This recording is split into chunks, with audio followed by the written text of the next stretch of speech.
Apporter le conseil de la parole de Dieu. Hein. On ne va pas prêcher les problèmes, les difficultés et les soucis. Vous avez vu que beaucoup de gens passent par là. Malheureusement, c'est le virage de la vie de l'homme. Tôt ou tard, la ville l'attend au virage. Et tôt ou tard, un jour, le couperet tombe, la séparation tombe, les problèmes tombent, la maladie tombe. Alors on ne va pas prêcher le problème. Pour nous, ça ne nous intéresse pas. On va prêcher la solution. Amen. Gloire à Dieu. Parce que l'homme, depuis qu'il a péché, le problème est survenu dans sa vie. Et malheureusement, Dieu a dit, tu mangeras au sur de ton front. Et puis toi, la terre, elle a subi aussi. Parce que comme l'homme a péché, il n'y a pas que l'homme qui a été condamné. La terre aussi a été condamnée. Parce que quand on lit la parole de Dieu, elle attend aussi cet heureux événement, comme le Seigneur va revenir pour rétablir toutes choses. Elle attend cette délivrance aussi. La terre est là pour nous servir, la terre est là pour nous apporter des fruits, de la légume, tout ce que vous voulez, ce qui est mangeable, elle est là pour nous servir. Mais elle a subi le poids du péché. Et l'homme, la condamnation pour l'homme, ça a été la mort. La condamnation pour la terre, ça a été des mauvaises herbes, ça a été les ronces, ça a été tout ce qui se passe, tout ce qui est mauvais. Alors d'un paradis, le péché n'en avait fait des ronciers qui commençaient à venir. Mais Dieu l'a dit stop, c'est pas bon pour l'homme ça. Il dit moi je vais envoyer quelqu'un qui a une solution. Dieu. Et on la connaît la solution, on l'a écoutée, et c'est pour ça qu'on est devenu chrétien. Chrétien, c'est pas faire comme les autres. Chrétien, c'est pas parce que j'ai de la famille chrétien, parce que j'ai un nom qui est serviteur, ou alors bien longtemps je vais dans les réunions. Non, on devient chrétien parce que pourquoi ? On a fait une expérience. Amen. C'est ça, pour ça souvent les chrétiens disent « faites une expérience ». Le mot expérience, c'est espérer, c'est mettre à l'épreuve, c'est essayer de voir, c'est essayer de bousculer.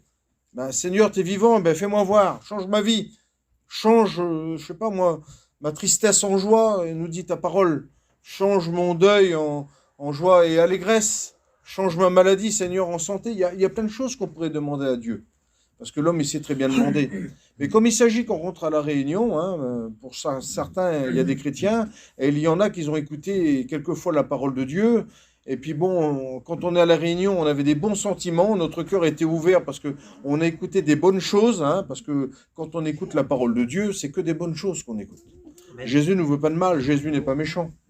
Jésus n'est pas venu pour tuer l'homme, il est venu pour sauver l'homme. Amen. Alors on a des bonnes intentions, on va se dire, je vais essayer de me mettre chrétien. Mais se mettre chrétien, ça ne marche pas. Se mettre chrétien, ça ne fonctionne pas. Parce que pourquoi quand on se met chrétien, on se met avec notre fardeau. Et puis notre fardeau, il nous écrase. Parce que c'est nous qui se met chrétien.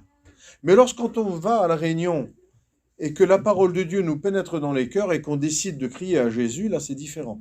On demande son aide. Parce que Jésus appelle, et on verra dans la parole de Dieu, j'ai pris un petit exemple ou deux, que Dieu est venu sauver, chercher celui qui était perdu. Amen. C'est son but à lui. Quand on va voir un petit passage dans la parole de Dieu, on va le lire parce que ce que je dis c'est bien beau, mais là c'est la parole de Dieu qui prime ce soir, c'est pas moi qui le dis, je vais vous dire ce qui est marqué dessus. Un serviteur, il explique simplement un verset biblique. Il ne prêche pas sa vie, il ne prêche pas sa misère, il prêche ce qui est marqué sur la parole de Dieu. Parce que la parole de Dieu, elle a un pouvoir qui lui a été donné, c'est quand on l'écoute, avec le Saint-Esprit, elle nous donne le privilège de devenir enfant de Dieu. Et ça, c'est grâce au Saint-Esprit. Pour que ça bouge dans un cœur ce soir, pour que ça change, il faut que tu dis oui à Jésus. Et quand tu dis oui à Jésus, il y a un processus d'action qui se met, c'est que le Saint-Esprit te condamne de péché. Il met le doigt sur ton péché, sur la justice de Dieu et sur le jugement qu'il va avoir. Ça, c'est pour mettre l'homme en garde. Regarde en quoi que tu es en face, là. Tu es en face de ton problème. Mais voilà, il y a le don de la grâce. Et le don de la grâce, c'est pour celui qui ne le mérite pas. Parce que celui qui mérite n'a pas besoin de grâce. Celui qui ne mérite pas, c'est celui qui est en prison.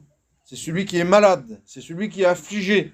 C'est celui qui est découragé. C'est celui qui essaye de s'en sortir par ses propres moyens. Il ne peut pas le payer. Il ne peut pas arriver. Il ne peut pas le faire. Il n'a pas la force physiquement, intérieurement. Il ne peut pas.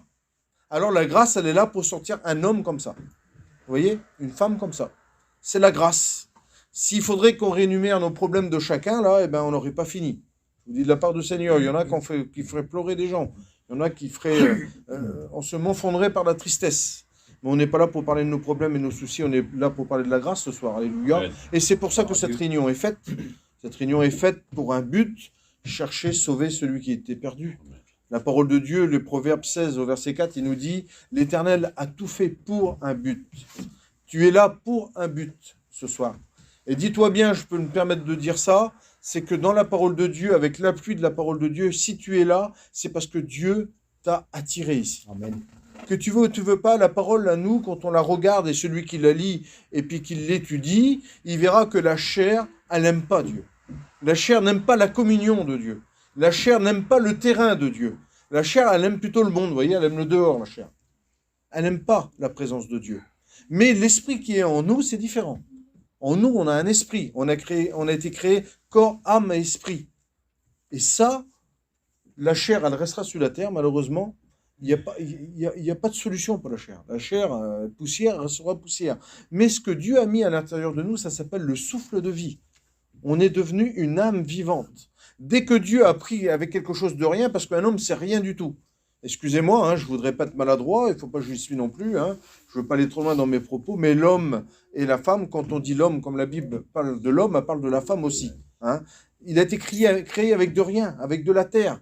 Mais Dieu, quand il prend quelque chose de rien dans ses mains, ça devient quelque chose de bien. Ça devient quelque chose qui fonctionne. Ça devient quelque chose qui a un sens, qui a une espérance. Ça devient quelque chose qui ne vit pas dans la honte, mais qui l'habille, le Seigneur, mais il prend dans sa main. Quand il a pris cette terre, cette poussière-là, nous dit le livre de la Genèse, il a fait une espèce de petit moule, là, comme ça, et il a soufflé à l'intérieur de lui un souffle de vie. Amen. Et la parole de Dieu nous dit qu'on est devenu une âme vivante. Savez-vous que tous les grands savants du monde aujourd'hui, qui a étudié, comment on dit, la vie de l'homme, hein, qui a étudié la vie de l'homme, ça a un nom, je ne l'ai plus là, et il s'est basé avec la Bible. Parce que de où qu'on savait, de où qu'on sortait, personne. Hein, le premier homme qui a découvert la parole de Dieu, il a dit, tiens, l'homme a été créé par Dieu. C'est Dieu le créateur. Amen. Que vous voulez ou vous voulez pas. C'est Dieu le créateur. Et le souffle de vie qu'il a mis à l'intérieur de nous, c'est quelque chose là, hein, quand on est devenu une âme vivante, cette âme-là, elle ne meurt pas. Elle ne meurt pas, mais elle subit la conséquence du péché. Que vous voulez ou vous voulez pas, c'est une congrène pour l'âme. C'est représenté comme de la lèpre. Ça la contamine. Et cette âme-là, là, elle est faite pour aller au ciel. Elle n'est pas faite pour rester 3 pieds sous terre, parce que s'il y a beaucoup de gens qui croient qu'une fois qu'on a mangé, qu'on a bu, qu'on s'en réjouit, et après mangeons, et demain on mourront, c'est pas comme ça. La vie, elle serait bien triste. Parce que, vous savez, je vais dire comme ça, moi, de 16 à 20 ans, on a une vie de jeune homme, de jeune fille, on profite, on s'amuse, on sort dans les restaurants, on va dans les boîtes de nuit, on fait tout ce qui est bien, on n'a pas trop de soucis à part d'avoir un petit peu d'argent dans la poche, ou essayer de décider ses parents pour essayer d'avoir un petit billet, ou essayer de décider une petite place, ou trouver un copain pour nous emmener. Voilà le souci qu'on a. Mais de 20 à 30 ans, c'est différent. De 20 à 30 ans, on devient, comme on dit, un jeune homme, on devient une personne responsable, une personne qui forme un foyer, une personne qui a des responsabilités. On devient une personne qui a des enfants, une personne qu'il va travailler pour avoir un toit. Et là, les soucis commencent. Et les soucis commencent. Et c'est pour ça qu'il y a beaucoup de gens, comme ils trouvent cette porte qu'ils arrivent à ouvrir, là, dans l'alcool, dans la drogue, ils se contentent comme ça. Mais le matin, on s'aperçoit que c'est un beau cinéma, c'est un beau film, c'était un beau rêve. Le matin, il faut encore recommencer. Le matin, le souci est toujours là. Mais lorsqu'on appelle à Jésus, c'est différent. Il y a peut-être un soir dans ta vie, aujourd'hui, là, un soir où c'est que tu as de l'angoisse, un soir où c'est que tu es vraiment captif, un soir où c'est que tu es rempli de liens, un soir où c'est que tu n'en peux plus, là, mais il y a un matin où c'est que Dieu refait, un matin où c'est que Dieu redonne, un matin où c'est qu'il renouvelle ses bontés, un matin où c'est que le soleil peut briller, où c'est que les nuages vont disparaître, un matin où il va faire arrêter le vent. Ça, c'est le matin de Dieu. Il y a eu un soir pour l'homme et il y a eu un matin. Hein, que le nom du Seigneur soit béni. Et puis regardez la parole de Dieu, qu'est-ce qu'elle nous dit, hein, c'est Jésus qui parle à ses disciples.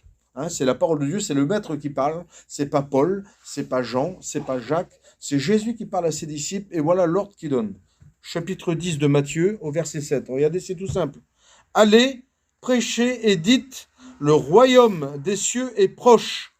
Verset 8. Guérissez les malades, ressuscitez les morts, purifiez les lépreux, chassez les démons, vous avez reçu gratuitement et vous donnerez gratuitement. Voilà le message du Maître. Allez chez les malades. Voilà l'œuvre de Dieu. Voilà l'œuvre de Jésus, d'aller déjà guérir les malades. Allez purifier les lépreux. Allez guérir ceux qui ont le cœur brisé. aller délier celui qui sont liés. Mais comment je peux le faire, Seigneur? Ils ont dû se poser la question, mais comment qu'on va le faire? Eh bien, vous prêchez la parole de Dieu. Il n'a pas dit, vous les secourez, vous leur donnerez de l'argent, vous leur ferez ceci, vous les emmènerez à l'hôpital. Non. Les disciples, le prédicateur de l'évangile, il était là pour dire, prêcher la parole de Dieu. C'était le conseil de la parole de Dieu. Parce que pourquoi? Dieu a fait un dessin en lui-même, nous dit la parole de Dieu. Vous savez ce que c'est un dessin? Un dessin, par exemple, on fait une maison et on met le contenu à l'intérieur et on dessine l'extérieur. Quand on fait un dessin et quand on a fini le dessin, il est fait. Tout est fait. Il y a le début jusqu'à la fin d'un dessin. Vous comprenez? Eh bien, Dieu, il a fait un plan lui-même. Il a fait un dessin. Et dans ce dessin-là, eh ben, il a voulu sauver l'homme. Amen. Et dans ce dessin-là, tu y es ce soir, toi. Parce que si tu es là, ça fait partie du dessin de Dieu. Et puis lui, il a mis un processus. Ça serait trop beau si l'homme serait prédestiné à être sauvé. Ou prédestiné à être perdu. Non, c'est pas comme ça. Dieu a donné le choix à l'homme. Et ça s'appelle l'amour de Dieu. Dieu t'aime tellement qu'il te laisse dans ton choix aujourd'hui. Si tu veux devenir un sauvé, ou si tu veux devenir un enfant de colère. Parce que c'est comme ça, la parole de Dieu nous dit comme ça. Soit tu subiras la colère de Dieu, et tu vas me dire, Pouna, pourtant Dieu est amour, Jésus il est merveilleux, Jésus est rempli d'amour, oui, mais pour celui qui accepte Jésus. Vous comprenez? Vous prenez un juge le matin, vous allez chiner chez lui, il va vous payer un café, il va donner du travail, vous allez discuter avec lui, il n'y a pas plus gentil, et puis d'un seul coup, un mois après, vous avez fait un méfait, une connerie, quelque chose, un vol, vous passez devant lui au tribunal avec son vêtement, ben, c'est plus le petit monsieur qui vous payera un café. Il va prendre la loi, il va dire, ben, mon gars, t'as volé, ben, t'es jugeable et condamnable, ben, un mois de prison, et il te mettra en prison, lui. Ça, il n'y a pas de problème. Pourtant, il t'aimait bien, t'as payé un petit café, tu comprends? Eh bien, Jésus, lui, il aime tous les hommes. Mais quand il va revenir, la parole de Dieu nous dit qu'il va revenir en roi juge. D'abord, il va prendre son église. Hein, pour certains, c'est quelque chose, comment qu'on dit, irréfléchissable, incroyable. Mais nous qui sommes chrétiens avec la parole de Dieu, et nous le savons dans notre cœur, même que je ne sais pas lire, moi je sais que quand je me suis converti, je ne connaissais rien en la parole de Dieu, j'ai écouté la parole de Dieu, et je sais que dans mon cœur, il avait mis ce sentiment-là de me mettre à l'abri de, quand il va revenir, qu'il allait me prendre. C'était la ferme décision qu'il avait mis dans mon cœur, c'était cette espérance qu'il avait dans mon cœur. Pourtant, je ne connaissais rien, j'allais jamais à la réunion, je ne lisais jamais la Bible. Et bien, quand on devient chrétien, ça vient à l'intérieur de nous. Gloire à Dieu. Parce que Dieu l'a dit, vous n'aurez plus besoin, je mettrai en vous mon esprit. Là. Je mettrai mon esprit sur toute chair. Alors, quand on crie à Dieu, Dieu vient avec sa lumière. Dieu vient avec ses bontés. Dieu vient étendre ses mains d'amour. Et puis là, dans la parole de Dieu, il nous dit qu'il faut appeler l'homme. Alors Jésus, dans sa parole, eh bien, dans son ministère, regardez, et puis il l'a dit, puis il l'a fait. Regardez ce qu'il est dit dans la parole de Dieu. Il y avait un homme qui était bien longtemps. Il est longtemps à la même place. On l'emmenait tous les ans et il y avait une fête des Juifs, une fête merveilleuse, une fête où c'est que les gens se réjouissaient, une fête où c'est qu'ils emmenaient leur petit agneau pour leur sacrifice. Et cet homme-là ne pouvait pas participer à cette fête-là. Parce que pourquoi? Il était handicapé, c'était un paralysé. Et les gens de bonne volonté, sa famille, il déposait tous les ans, ou 2 fois par an, là, il déposait là, à la piscine de Bethsaïda. Bethsaïda, en hébreu, ça veut dire maison de miséricorde. C'était merveilleux. La miséricorde, il était dans la maison de miséricorde. Et puis on voit que cet homme-là, la Bible nous relate que ça fait 38 ans qu'on vient le déposer pendant 38 années là. Tous les ans, 38 fois qu'il est là. Il a vu des dizaines de fois les autres être bénis avant lui. Mais lui ne pouvait pas se traîner dans cette piscine. Il y avait une condition, il fallait aller dans la piscine. Et de temps en temps, eh ben, Dieu envoyait une bénédiction, il y a un ange qui descendait, l'eau bouillonnait, et le premier qui arrivait à choper, à mettre un pied dans l'eau ou le jeter dans l'eau, je ne sais pas comment qu'on faisait, il était guéri, quelle que c'était sa maladie. Mais cet homme-là, ce n'était pas possible pour lui. Il voyait toujours un privilège pour les autres. Des dizaines de fois, il disait, ah ben lui, que c'est pas possible que lui, il était guéri là-bas. Pourtant, on vient de le poser, lui. Peut-être qu'il y en avait qui venaient de venir là. Et puis lui, ben, c'était sa chance à lui. C'était son tour à lui. Et lui, 38 ans qu'il était là. Et puis Jésus, il savait que ça faisait longtemps qu'il était là. Il connaissait son état depuis longtemps, le Seigneur, parce que Jésus sait tout. Et puis ça faisait longtemps qu'il était dans ce beau titre de cette maison miséricorde là. Comme toi, ça fait longtemps que tu es à la réunion. On va dire une réunion. J'étais à la réunion chrétien. J'étais chez les chrétiens. Il y a longtemps que je vais chez les chrétiens. Mais pour toi, ta situation, elle est toujours pareille. Tu es toujours à la même place. Et l'autre est toujours béni avant toi. Il était toujours en retard, lui. Vous comprenez? Mais Jésus, lui, il est rempli d'amour. Et comme il a pu se permettre de dire à ses disciples, allez prêcher le royaume de Dieu, si lui il l'a dit aussi, il ne s'est pas assis sur son lit et il n'a pas attendu que ses apôtres reviennent. Non, il a été aussi lui. Lui, il travaillait aussi avec ses disciples. Et lui, il s'est promené à Bethsaïda, là. Il savait qu'il y avait un homme qui était malade depuis 38 ans, ça faisait longtemps. C'était peut-être sa dernière année à cet homme-là. Et puis d'un seul coup, vous savez pourquoi? C'était sa dernière année pour lui. Parce que Jésus, c'était l'année où c'est qu'il devait venir. Et c'était l'année qu'il fallait qu'il monte sur la croix et qu'il donne sa vie pour les pécheurs. L'année après, il n'y avait plus de temple, il n'y avait plus rien, c'était fini pour lui. C'était terminé. C'était sa dernière année à lui. Et Jésus, sachant qu'il était là depuis longtemps, il va dans l'eau, il va à côté comme ça, là, et lui pose la question. Il dit, toi, tu n'as pas été guéri? Il dit non. Il dit, j'ai pas été guéri. Mais il dit, comment ça se fait que tu n'as pas été guéri? Il dit, j'ai personne, moi. Il avait le maître de la vie qui lui parlait. Il y avait Jésus, le Fils de Dieu, qui parlait à cet homme-là. Toi, tu n'as pas été? Non, il n'y a personne. Parce que quand je veux aller, moi, il y a toujours un qui prend ma place. Mais dis-moi qui est là. Prends ton lit, lève-toi et marche. Et quand Jésus parle, si c'est un autre homme qui aurait dit, tu vois pas, comment veux-tu que je marche? Je suis handicapé, tu vois bien. Je ne peux pas me traîner quand il y a la bénédiction. Je n'y arrive pas, je ne peux pas. Il me faut une grâce, il faut que le ciel se rouvre, il faut que j'ai une bénédiction particulière, il faut un truc qu'on n'a jamais vu. Eh bien, le truc que tu n'as jamais vu, c'est moi le Fils de Dieu. Je t'ordonne avec ma parole, lève-toi et marche. Amen. Cet homme-là, il s'est levé et il est parti béni. Pourquoi? Parce que Jésus, il savait que ça faisait longtemps qu'il était là. Jésus ne laisse pas les gens dans l'ignorance. Jésus ne laisse pas les gens longtemps à la même place. Jésus, il ne va pas te laisser des années à la même place si tu le cherches. C'est pas possible. Si tu es venu ce soir pour un but, eh ben Dieu va te bénir. Alléluia. Que le nom du Seigneur soit glorifié. Cet homme-là, il a été béni. Et puis quelques années ça passé, Jésus a été crucifié, mis à la croix. Le tombeau a été ouvert, des femmes sont venues pour l'embaumer, il n'y avait plus Jésus. Et qu'est-ce qui s'est passé après? Il a ressuscité, il a marché pendant 40 jours parmi les gens. La Bible nous dit qu'il s'est fait voir à plus de 500 frères à la fois, à plus de 500 témoins. Et après, les hommes, ils l'ont vu monter au ciel et il leur avait dit, ne vous éloignez pas de Jérusalem, mais attendez ce que le Père a promis.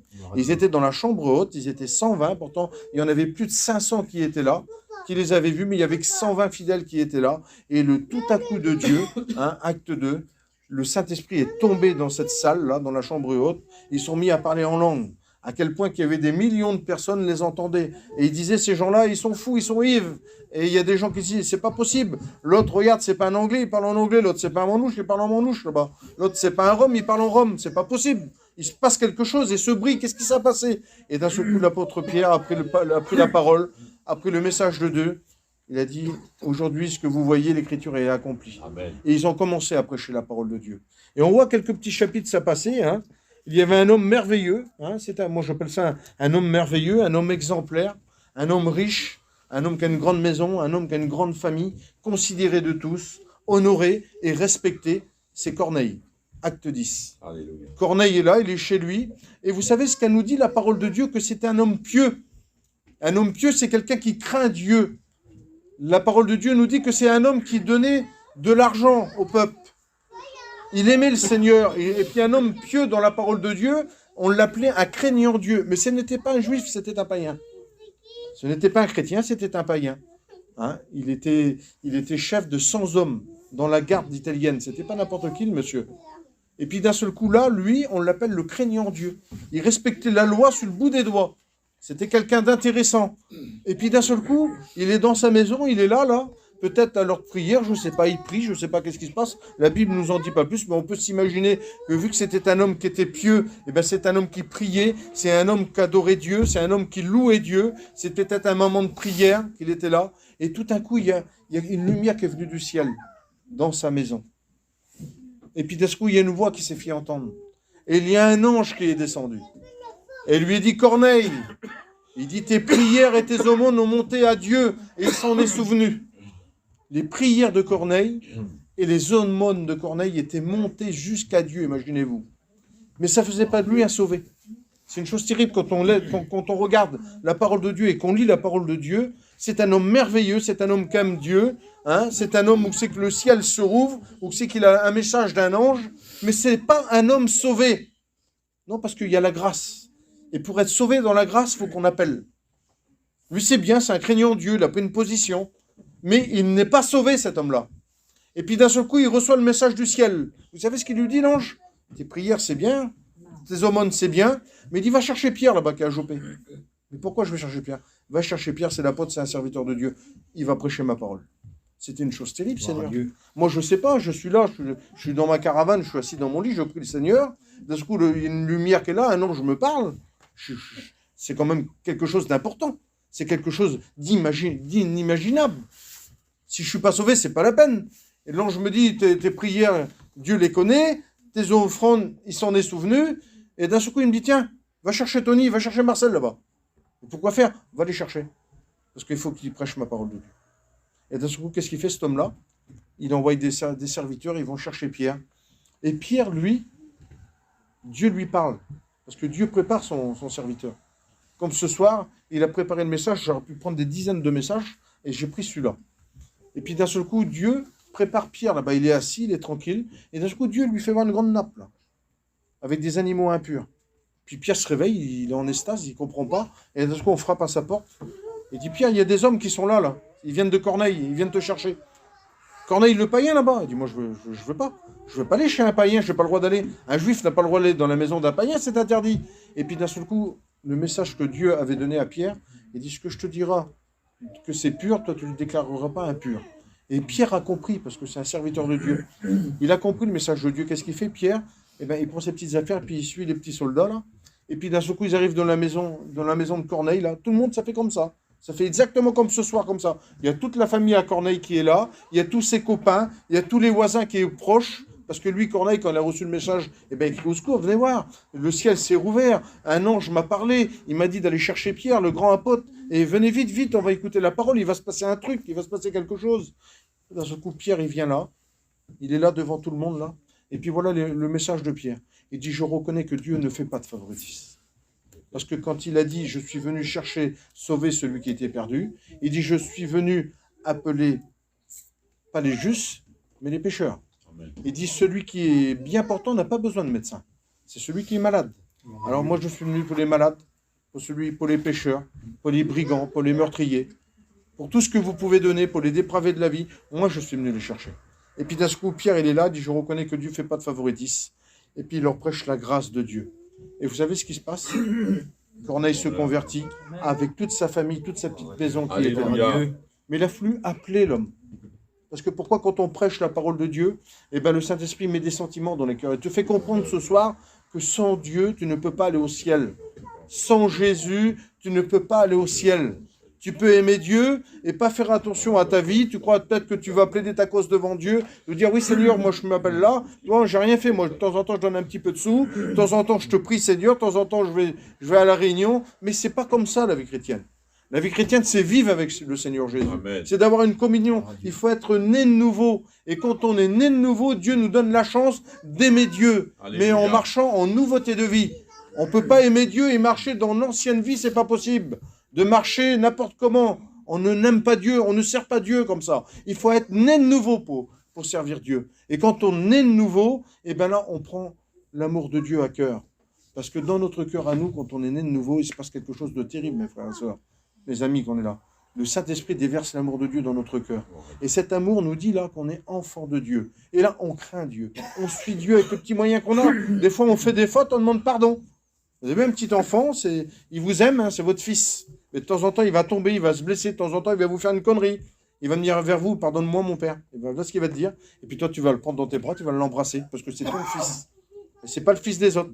Si un autre vient le faire, il va te dire, oui, bah, t'es gentil, mon petit, va vers ton père là-bas. Voilà. Mais quand on devient chrétien, on devient le fils de Dieu. Amen. Et là, je vous dis de la part du Seigneur, on a le droit à l'héritage du ciel. Alors oui, cette grâce a été prêchée, parce que la grâce, elle est venue par Jésus-Christ. Amen. La vérité et la grâce est venue par Jésus-Christ. On n'obtient pas la grâce comme ça. On ne l'a pas avec son cerveau. Le cerveau ne peut pas détecter la grâce. C'est un cœur qui détecte la grâce. Oui. C'est un cœur qui reçoit la grâce. Le cerveau, il conçoit tout simplement. Mais quand on a le cœur ouvert pour Dieu, et bien là, la grâce a fait toute son efficacité. Amen. On devient un être né de nouveau. Et je vous dis de la part du Seigneur que beaucoup de gens, tout de suite sur leur chaise, comme ils ont accepté le Seigneur comme ça, il s'est passé le tout à coup de Dieu dans leur vie. Les liens ont tombé, les angoisses ont été guéris. Je vous dis de la part du Seigneur, il y a des maladies qui ont été guéries. Il y a des gens qui étaient captifs. Ils sont repartis de ces lieux-là, levés, nés de nouveau, tout propre, tout neuf, avec un beau vêtement tout propre. Combien de drogués, Seigneur, qui sont venus à la Réunion, des gens qui se droguaient ou que c'est que même les médecins ne pouvaient rien faire, ils ont été délivrés. Combien de gens qui étaient pris par l'alcool, c'est tellement dur à s'en dépêtrer de l'alcool là. Eh bien, combien de gens qui sont venus à la Réunion, ils ont demandé l'aide de Dieu, ils sont convertis, puis c'est parti d'eux. Une fois, il y avait un garçon qui faisait une réunion comme ça en dessous, un sport tout simple, il prêchait, puis d'un seul coup, l'homme, il a senti une chaleur sortir de lui comme ça. Il a été bouleversé, il était assis. Et là, on dit, tu pries pour moi, il y a quelque chose qui s'est passé. Il a été chez lui, il a voulu allumer une cigarette. Allez, il l'a arraché comme ça. Il a fallu dégueuler partout. Parce que Dieu l'avait délivré. Il s'en attendait pas, lui, il ne pouvait pas, lui. Mais Dieu, on peut tout avec Dieu. Amen. Et ce soir, c'est le message pour toi. La grâce, elle est pour toi ce soir. Amen. Elle n'est pas pour les autres, elle est pour toi ce soir. Amen. Toi qui ne connais pas Dieu. Parce que lorsqu'on connaît Dieu, on cherche Dieu. Amen. Parce que je vous dis de la part du Seigneur, un stupide, il ne fait pas attention. Le stupide est appelé dans la parole de Dieu l'insensé. Pourquoi? Parce qu'il marche sans regarder devant lui. Quand j'ai dit tout à l'heure, et je vais revenir sur mes paroles, tôt ou tard, la vie nous attend au virage. Et il faut être prêt. Il faut être prêt à la séparation, il faut être prêt au tout à coup de la vie. Ne croyez pas, vous avez vu, l'herbe, elle pousse, elle est merveilleuse, la fleur est là, et d'un seul coup, le tout près, il passe dessus. Et il n'y a plus rien. La chaleur passe, il n'y a plus rien. La tempête passe, il n'y a plus rien. Ben, l'homme, il est représenté comme une fleur dans la parole de Dieu. Il est représenté comme une largeur d'une main. Comme la navette d'un tisserand. En une seconde, elle a fait le tour. Comme une fleur. Vous avez vu une fleur, il y a des grandes, il y a des petites, il y a des belles, il y en a des moins belles, il y a des couleurs différentes. Ben voilà comment Dieu compare l'homme. Il dit une étincelle. Il dit, tu coupes le fil de ma vie, il n'y est plus.